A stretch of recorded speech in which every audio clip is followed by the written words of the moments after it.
Hello viewers, যারা class 8 এ পড়ছো, আজকে তাদেরকে আমি পরিবেশ ও বিজ্ঞান সাজেশন ফার্স্ট ইউনিট টেস্ট পরীক্ষা নিয়ে চলে এসেছি। আজকে তোমাদের বলে দেবো কোন কোন চ্যাপ্টারে কোন কোন প্রশ্নগুলো ভালো করে পড়ে গেলে অনায়াসেই তোমরা ভৌত বিজ্ঞানে ও জীবন বিজ্ঞান অর্থাৎ পরিবেশ ও বিজ্ঞানে তোমরা 30-এ 30 পাবে। হ্যাঁ, তোমাদের ফার্স্ট ইউনিট টেস্ট পরীক্ষাটা কিন্তু 30-এর মধ্যে হবে। তো দেখো তোমাদের কি কি সিলেবাসে চ্যাপ্টার রয়েছে। বেশিরভাগ স্কুলে কিন্তু বল ও চাষ, স্পর্শ ছাড়া ক্রিয়াশীল বল, পদার্থের প্রকৃতি, পদার্থের গঠন এবং জীবদের গঠন এই চ্যাপ্টার করা রয়েছে। যদি তোমাদের কারো এই চ্যাপ্টারগুলোর বাইরে কোনো সিলেবাসে বা কোনো চ্যাপ্টার থাকে অবশ্যই আমি কমেন্টে জানাবে। আমি তোমাদের কিন্তু আলাদা করে ভিডিওতে দিয়ে দেবো, তাই চিন্তার কোনো কারণ নেই। এখন তোমাদের আমি এই কটা টপিক থেকে সাজেশন প্রশ্নগুলো বলে দেবো, তো ভালো করে দেখে নাও, ঠিক আছে? তো প্রথম টপিক হচ্ছে বল ও চাপ। বল ও চাপ থেকে কি প্রশ্ন করবে দেখে নাও। বল সংক্রান্ত নিউটনের যে গতিসূত্রগুলো রয়েছে সেটা বিবৃত করো, অর্থাৎ প্রথম সূত্র, দ্বিতীয় সূত্র, তৃতীয় সূত্র ভালো করে দেখে নেবে। এসআইতে বল পরিমাপের এককটিকে সংজ্ঞা লেখো। সিজিএস পদ্ধতিতে বল মাপার একক কি করবে। টেবিলের উপর একটি বাক্স রাখা আছে, তুমি স্প্রিং তুলার সাহায্যে 9.8 নিউটন বল দিয়ে বাক্সটিকে ডান দিকে টানছো। যদি এই টান সত্ত্বেও বাক্সটি ডান দিকে না স্থির থাকে তবে তুমি কি সিদ্ধান্তে আসতে পারো ব্যাখ্যা করো। দেখে নাও ভালো করে। তোমাদের প্রত্যেকটা প্রশ্ন উত্তর সমেত আমি দেখাবো, তাই চিন্তার কোনো কারণ নেই। তো এর পুরুত্ব তোমাদের ঠিক এই পর্যন্ত শেষ হলো। সাধারণত জল সরবরাহ ট্যাঙ্ক বাড়ির সামনে বাড়ির সবচেয়ে উঁচু স্থানে রাখা হয় কেন করবে। বায়ুর চাপ কাকে বলে, প্রমাণ বায়ুমণ্ডল চাপ বলতে কি বোঝো, এর মান নির্ণয় করো। দেখে নাও ভালো করে পুরুত্তর। বইটা সরিয়ে তোমাদের পুরো উত্তর আমি দেখিয়ে দিচ্ছি, ঠিক আছে? প্লবতা কি, এর বৈশিষ্ট্যগুলো লেখো। দেখে নাও পুরো উত্তর। বইটা সরিয়ে পুরো উত্তর তোমাদের সামনে আমি তুলে ধরছি। প্লবতা কোন কোন বিষয়ের উপর নির্ভর করে, পরীক্ষাতে খুব আসে। তারপরের প্রশ্ন, বস্তুর প্রকৃত ওজন ও আপাত ওজন কি। নিমজ্জিত বস্তুর ওজন হ্রাস সম্পর্কিত আর্কিমিডিসের সূত্রটি বিবৃত করো। কোন কোন ক্ষেত্রে সূত্রটি প্রযোজ্য নয়, এই সূত্রটির প্রয়োগ লেখো। দেখে নাও পুরো উত্তর। বইটা সরিয়ে পুরো উত্তর তোমাদের সামনে আমি তুলে ধরছি, করবে। ভাসন ও নিমজ্জন কি, উদাহরণসহ বোঝাও। বস্তুর ভাসন ও নিমজ্জনের শর্তগুলো কি কি, দেখে নাও, করবে।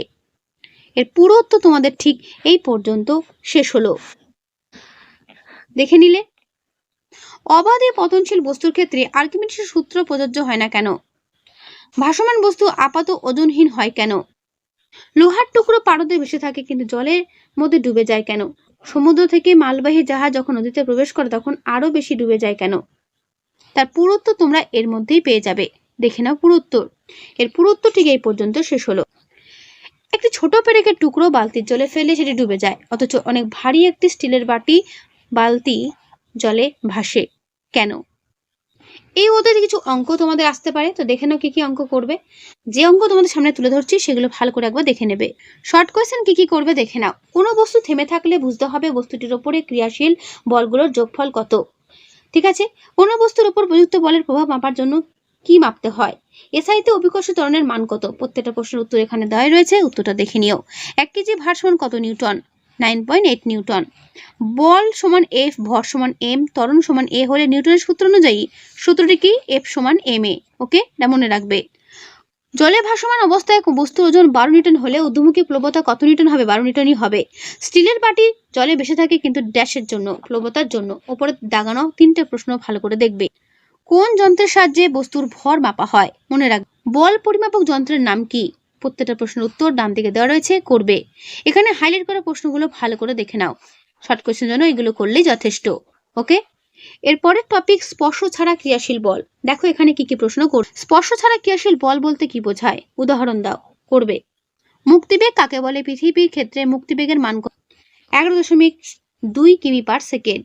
বৃষ্টি কেন আকাশ থেকে পৃথিবীর দিকে নেমে আসে। পৃথিবী কেন সূর্য চারিদিকে ঘোরে। চাঁদ কেন গাছের পাতার মতো পৃথিবীর ওপর এসে পড়ে না। 3টে কোশ্চেনের উত্তর এখানে পরপর দেওয়া রয়েছে, করবে। পৃথিবী, সূর্য, চাঁদ ইত্যাদি কি কি বিন্দু বস্তু। পৃথিবী, সূর্য, চাঁদ ইত্যাদি কি বিন্দু বস্তু, তাহলে এদের ক্ষেত্রে মহাকর্ষ সূত্র প্রয়োগ করা যাবে কি।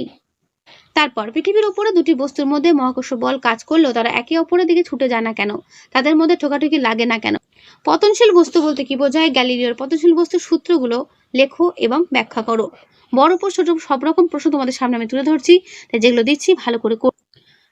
দুটি বস্তু পরস্পর ঘষা হলো, বস্তু দুটো তড়িৎগ্রস্ত হলো, কেন এমন হলো, দেখে নাও পুরো উত্তর। এমন কেন হলো, ঠিক আছে, ভালো করে দেখে নাও। একটু বড় রয়েছে উত্তরটা, বাট একবার পড়লে তোমরা প্রত্যেকেই করতে পারবে, দেখে নাও। এর উত্তর তোমাদের ঠিক এই পর্যন্ত শেষ হল। গাউসকে তিনি কি আবিষ্কার করেন, কুলম্বের সূত্র ব্যবহার করে একক আধানের সংজ্ঞা দাও, অথবা কুলম্বের সূত্রে Q1 ও Q2 মাপা হয় কিভাবে। দেখে নাও পুরো উত্তর। বইটি সরিয়ে তোমাদের পুরো উত্তর আমি দেখিয়ে দিচ্ছি।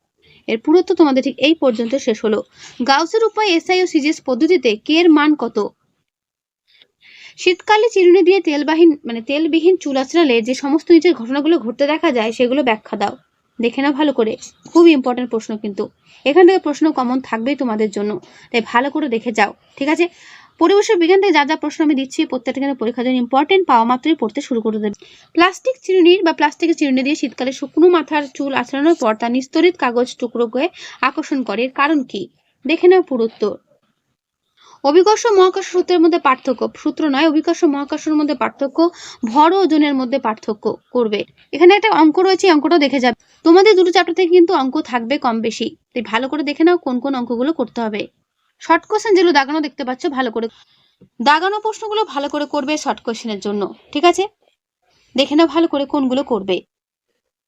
প্রত্যেকটা প্রশ্ন উত্তর তোমরা পেয়ে যাবে, এখানে দেওয়া রয়েছে। তো এগুলোই করবে, এগুলো আমি আর পড়ছি না। একবার ভিডিওটা পজ করে দেখে নাও কোন কোন প্রশ্নগুলো এখানে দাগানো রয়েছে। দাগানো প্রশ্নগুলো করবে, তাহলেই হবে।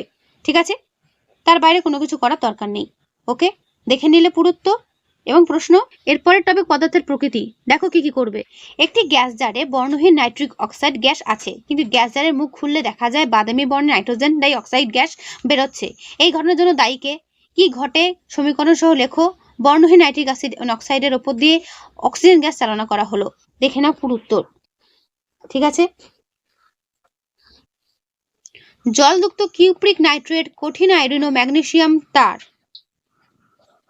দেখো, যে পদার্থটিকে তীব্রভাবে উত্তপ্ত করা হলো সেটা বাদিকে রয়েছে, এবং কি ধরনের পরিবর্তন হলো সেটা ডান দিকে রয়েছে। ভালো করে দেখে নাও, এটা ভালো করে করবে এবং মনে রাখবে সমীকরণগুলো কিভাবে হচ্ছে। এখান থেকে প্রশ্ন কমন পাবে। নিচে ধাতু অধাতু নমুনাগুলো নিয়ে কাঠিন্যের পরীক্ষা করো এবং ফলাফলগুলো তালিকাবদ্ধ করে লেখো। দেখে নাও কি করা হলো, মৌল কি দেখলে, মৌল কি দেখলে। ঠিক আছে, দেখে নাও ভালো করে। কাঠিন্যের সংজ্ঞা দাও। এটি কিসের উপর নির্ভরশীল? কঠিনতম মৌল কোনটি? সেটি ধাতু না অধাতু? নমনীয়তা বলতে কি বোঝো? নমনীয়তা ধর্ম বেশি এমন দুটো ধাতুর উদাহরণ দাও। পোষণশীলতা বলতে কি বোঝো? করবে। পরিবাহিতার সংজ্ঞা লেখো। তাপের সর্বাপেক্ষা সুপরিবাহী ধাতুটির নাম কি? পিভিসি এর পুরো কথাটি কি? সংকেত লেখো, আসবে পরীক্ষা।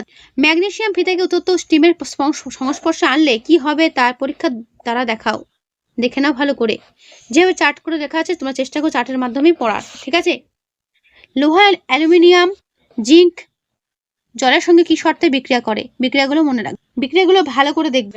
কপার সালফেটের দ্রবণে একটি লোহার পেরেক ডুবিয়ে রাখলে কি ঘটবে? বিক্রিয়া সহ লেখো। শর্ট কোশ্চেন যেগুলো দেখতে পাচ্ছ সেগুলো ভালো করে করবে প্রত্যেকটা। ঠিক আছে, দেখে নাও পুরো উত্তর। এগুলো আমি আর পড়ছি না, তোমাদের সামনে তুলে ধরছি। তোমরা কিন্তু এগুলো পাওয়া মাত্রই ভালো করে পড়তে শুরু করে দিও। বইটা সরিয়ে তোমাদের পুরো শর্ট কোশ্চেন আমি দেখিয়ে দিচ্ছি কোনগুলো এখানে ভালো করে করবে। আর আমি যে প্রশ্নগুলো দিচ্ছি তোমাদের 30-এর জন্য যথেষ্ট। 30-এ কিন্তু এর মধ্যেই কমন পেয়ে যাবে। ঠিক আছে, এর বাইরে কোনো কিছু পড়ার দরকার নেই। তবে হ্যাঁ, যা যা প্রশ্ন ছিল সেগুলো তোমাদের পড়তে হবে। না পড়ে কেউ কখনো ফুল মার্কস পায় না, ভালো নম্বরও পায় না। পড়তে তো তোমাকে হবেই। ঠিক আছে, আমি শুধু সাজেস্ট করবো কি কি ভালো করে পড়তে হবে, কিন্তু সেগুলো যদি পড়ে যাও রেজাল্ট তোমাদের হাতে, তোমরা নিজেরা দেখতে পাবে কতটা ভালো রেজাল্ট করতে পারবে। এর পরের টপিক পদার্থের গঠন। মৌলের পরমাণু ক্রমাঙ্ক, ভর সংখ্যার সংজ্ঞা দাও। এদের মধ্যে সম্পর্ক স্থাপন করো। দেখে নাও পুরো উত্তর। আইসোটোপ কাকে বলে? উদাহরণ দাও। আইসোটোন বলতে কি বোঝো? এখানে বিভিন্ন যৌগের নাম, ক্যাটায়ন, অ্যানায়ন, মোট চার্জ শূন্য হলে কি চাই, চার্জের হিসাব, যোগের সংকেত। এই চারটা ভালো করে দেখবে।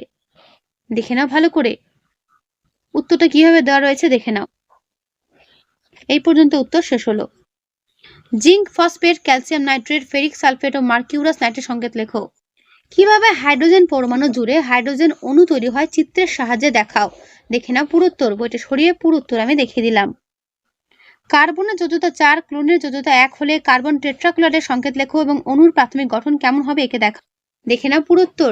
ঠিক এভাবেই ছবিটা আঁকার চেষ্টা করবে পরীক্ষাতে। ঠিক আছে, রাদারফোর্ডের পরমাণু মডেলের গঠন ও সৌরজগতের গঠনের মধ্যে পার্থক্য এবং মিল, অর্থাৎ সাদৃশ্য বৈসাদৃশ্য করবে। কি কি মিল রয়েছে, কি কি অমিল রয়েছে।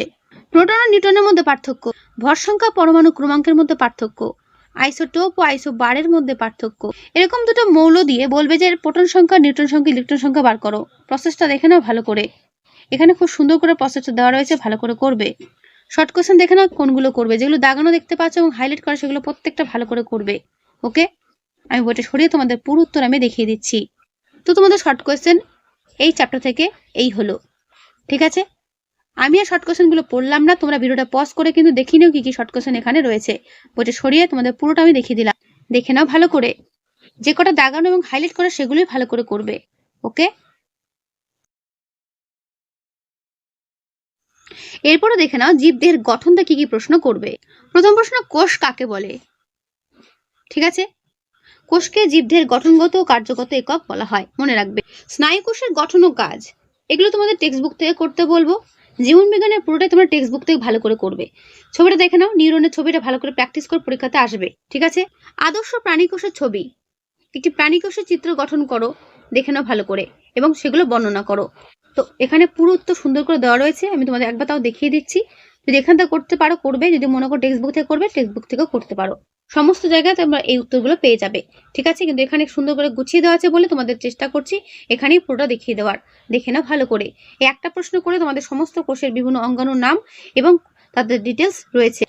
উদ্ভিদ কোষ ও প্রাণী কোষের ছবিটা ভালো করে প্র্যাকটিস করবে, আর রয়েছে তোমাদের ওই নিউরন, এই তিনটে ছবি ভালো করে প্র্যাকটিস করবে এই অধ্যায় থেকে। এবং উদ্ভিদ কোষের যে সমস্ত অঙ্গাণুগুলো রয়েছে কোষ অঙ্গাণু, সেগুলো ভালো করে দেখে নাও। কোষ পর্দা, কোষ প্রাচীর, প্রোটোপ্লাজম, তাদের প্রত্যেকটার কাজটা ভালো করে দেখবে, কার কি কাজ রয়েছে।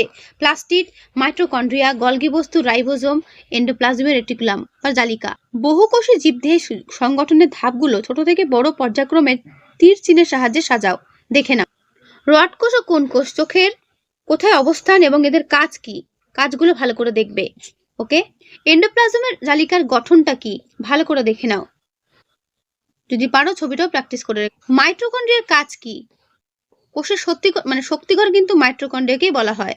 সেন্ট্রোজোম কাকে বলে, চিত্রসহ সেন্ট্রোজোমের গঠন সম্পর্কে লেখো, দেখে নাও পুরো উত্তর। তারপরে তো সেন্ট্রোজোমের কাজগুলো কি, বিভিন্ন প্লাস্টিড অবস্থান ও কাজ ভালো করে করবে।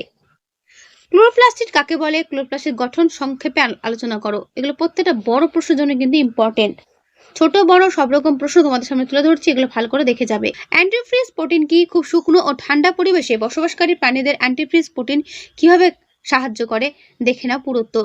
বইটা সরিয়ে পুরো উত্তর আমি তোমাদের সামনে তুলে ধরছি। অণুবীক্ষণ যন্ত্র বা মাইক্রোস্কোপ কি, দেখে নাও, তাদের বৈশিষ্ট্যগুলো ভালো করে করবে। বিভিন্ন অণুবীক্ষণ যন্ত্র রয়েছে, তাদের বৈশিষ্ট্যগুলো ভালো করে দেখবে, কোন যন্ত্রে কত গুণ বড় দেখা যায়। ঠিক আছে, উদ্ভিদ কোষ প্রাণী কোষের পার্থক্য পরীক্ষাতে আসতে পারে, ভালো করে দেখবে এবং কোষ পর্দা কোষ প্রাচীরের পার্থক্যটাও দেখবে। সজীব দেহে এক বা একাধিক কাজ করার জন্য কি কি থাকে, কে কিভাবে কোষ আবিষ্কার করেন, কিভাবে কোষের কথা জানা গেল, এগুলো ভালো করে টেক্সট বুক থেকে পড়বে। সজীব কোষ কে কখন আবিষ্কার করেন, আলোক অণুবীক্ষণ যন্ত্রে কিসের সাহায্যে বস্তুকে লক্ষ্য করা যায়। ঠিক আছে, বা আলোক অণুবীক্ষণ যন্ত্রে কিসের সাহায্যে লক্ষ্য বস্তুকে আলোকিত করা হয়, দেখে নাও। ডিএনএ আরএনএ পুরো কথাটি পরীক্ষাতে দেয়।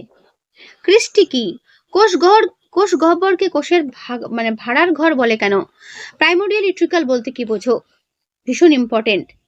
শর্ট কোয়েশ্চেন দেখে নাও কোনগুলো করবে, যেগুলো দাগানো দেখতে পাচ্ছ প্রত্যেকটা কিন্তু গুরুত্বপূর্ণ রয়েছে, এগুলি ভালো করে করবে, তাহলেই হবে। ঠিক আছে, আমি চাই তোমরা প্রত্যেকেই 30-এ 30 পাও এই পরিবেশ বিজ্ঞানে। তাই যে বা যারা ভিডিও দেখছো বন্ধুদের কাছে অবশ্যই কিন্তু শেয়ার করে দিও।